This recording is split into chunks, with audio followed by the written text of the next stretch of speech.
you say to somebody, you got to see this movie that I just saw. You really eagerly recommend the movie that you just saw. It's because you got caught up in the story, not the editing. I see the Academy Award for editing. You don't. If the editing has been done really well, you don't even notice the editing. It's supposed to be sort of invisible. Uh, no, there's this expression on Broadway: they don't come out whistling the scenery. You can't. People don't go. I love beautiful cinematography, but if that's all you have, it's really, really old in about 5 minutes. There's got to be a story. It's all about story. I'll tell you, in the earliest days of movies, 100 years ago, now about 110 years ago, well, actually going back almost 130, 140 years to the invention of the motion picture camera, Thomas Edison and all of that.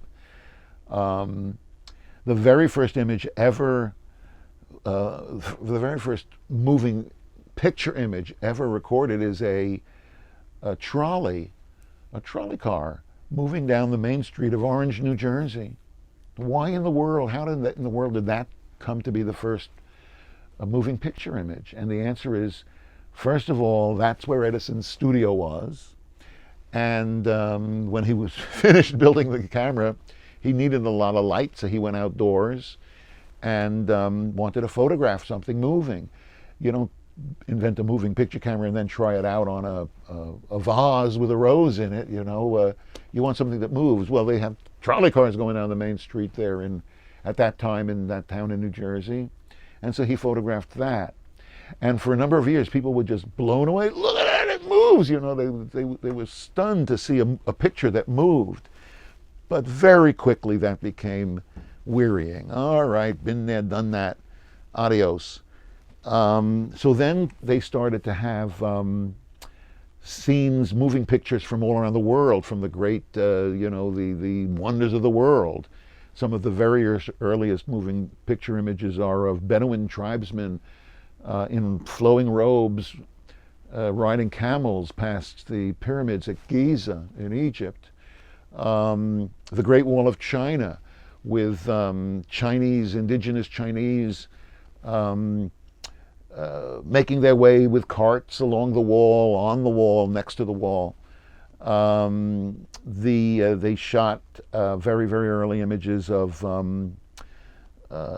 Victoria Falls, or in South America, Iguazu Falls, with Amazonian natives in their native garb, this great cascading waterfall. So people were excited to see that stuff for a little while, you know, because it wasn't just moving, but it was famous stuff. You no longer had to bother to go to Egypt to see the pyramids. You could watch it in a movie theater. I think probably it's a better experience to see it in person. But the point is, after a while, everybody was bored with that, after a very little while.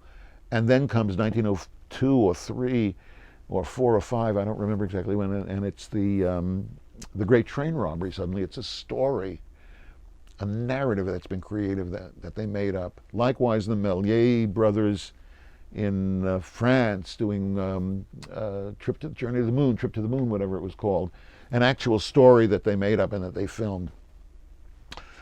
Everything has changed since then. The movies are no longer shorts, they're long. They're no longer in black and white, they're in color. They're no longer silent, they have sound. Nowadays with mobile, you know, with mobisodes, TV series, there's all different kinds of lengths of films.